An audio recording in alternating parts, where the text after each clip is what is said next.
Hello, and welcome to the Progress Report for the week of October 2nd. I'm Alex Karbosh. The Eastern Kentucky University football team was victorious in their Ohio Valley Conference opener this past Saturday against Tennessee State, thrashing the Tigers by a score of 42-16. The Colonels dominated with their stellar rushing game as they got big contributions from both Daryl McCleskey and Alonzo Booth.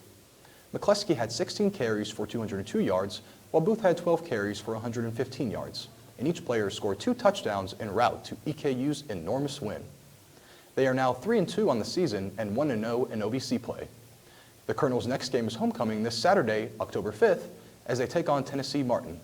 It starts at 3, so students and faculty come out and support your Colonels. The volleyball team opened up OVC play as well this past weekend, as they competed in games on both Friday and Saturday. After a tough 3-1 loss to Tennessee State on Friday, the Colonels came back the next day with vengeance and defeated the Belmont Bruins in a clean sweep, 3-0. After the bounce-back victory, several students celebrated by bringing brooms of their own and conveying to the competition that the Colonels did indeed sweep them off the floor. After this opening slate of OVC fixtures, the volleyball Colonels are now 1-1 in conference play. Their next game is on the road as they head down to Alabama to take on Jacksonville State. This is the first of 3 straight games away from home, so the Colonels hope to come back 3-0 and build on that momentum in hopes of continued success throughout the season. The Philosophy, History, and Religion Studies departments held a roundtable series discussion last week to discuss moral relativism. TPR's Zach Steele reports. On Wednesday, September 25, 2019, Eastern Kentucky University students and faculty members from the Philosophy, History, and Religion Studies met to discuss the flaws of moral relativism. The viewpoint of moral relativism states that moral judgments are true or false only pertaining to a culture or time period.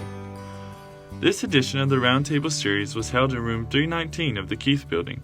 The discussion was led by Dr. Mike Austin, a philosophy professor here at EKU.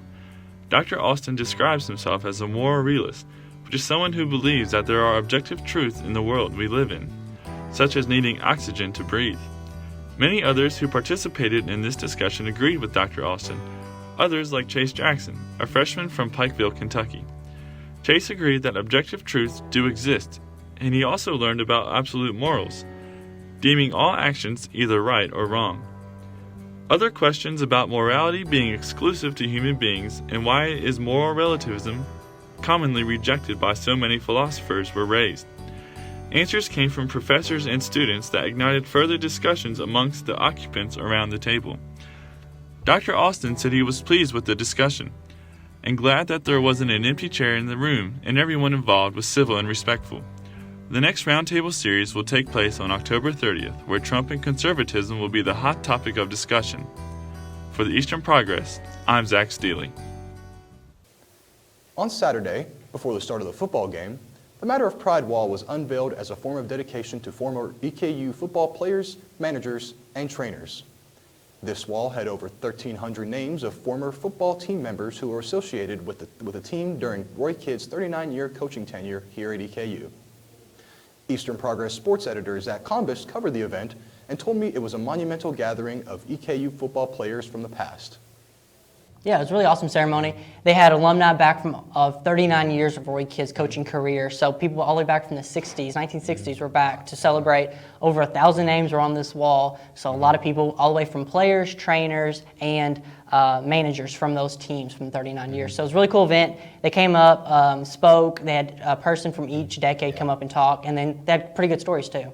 Yeah. So you mentioned that a lot of players from the 60s, 70s, a lot of former teammates came together and probably saw each other for the first time in what seems like forever. Talk to me a little bit about the camaraderie experience you witnessed between these former players and kind of what this ceremony meant to them as a whole. Oh yeah, it was a good ceremony for them, good reunion for them. Talk about old times, talk about their time playing for Coach Kidd. He is getting old. Coach Kidd's 87 years old, so he was able to come up and speak too, cracked a couple of jokes with everybody, and everybody liked that. But they had some good stories too. Ernest Matthouse from 1977 graduated. He's also in the homecoming issue of the Eastern Progress. He had a cool story about his first time on the practice field for Coach Kidd. He made a couple mistakes, threw a couple bad passes, and Coach Kidd called him to the sideline. He said, why did I even bring you here? And everybody laughed. It was funny. And then Ernest Matthouse, he ended up having a great career at EKU, starting quarterback for 3 years, won 2 OVC championships while he was here. So it was really big. It was good for them to get together and kind of reminisce on the old times and also celebrate this wall, which took years and years between work through Roy Kidd and also the Board of Regents to get this happen. It took a lot of hard work. And then also they have the Roy Kidd statue there too. So it was nice to kind of finish off the project all together, and it was a good time for everybody. Definitely. Again, you mentioned it was a great time for everybody. What was the overall experience like? Could you relate with any of the stories with any of the alumni? Any past experience in your life that you could possibly relate from the testimonies of the alumni? Well, they had some good stories and stuff, especially talking about the tradition they have at EKU was really big. The winning ways and the atmosphere. I wish we could have that nowadays.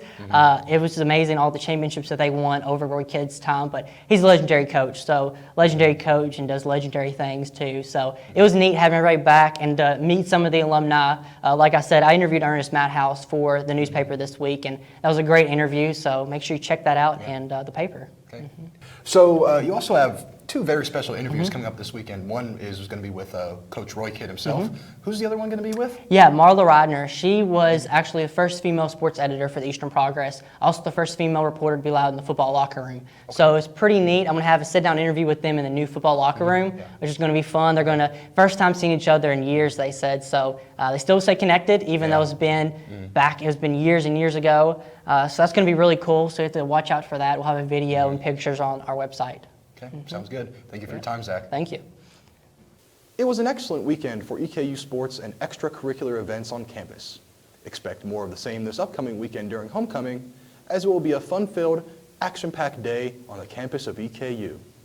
For more information on these and other stories, pick up a copy of the Eastern Progress or go to www.easternprogress.com. For the Progress Report, I'm Alex Karbosh.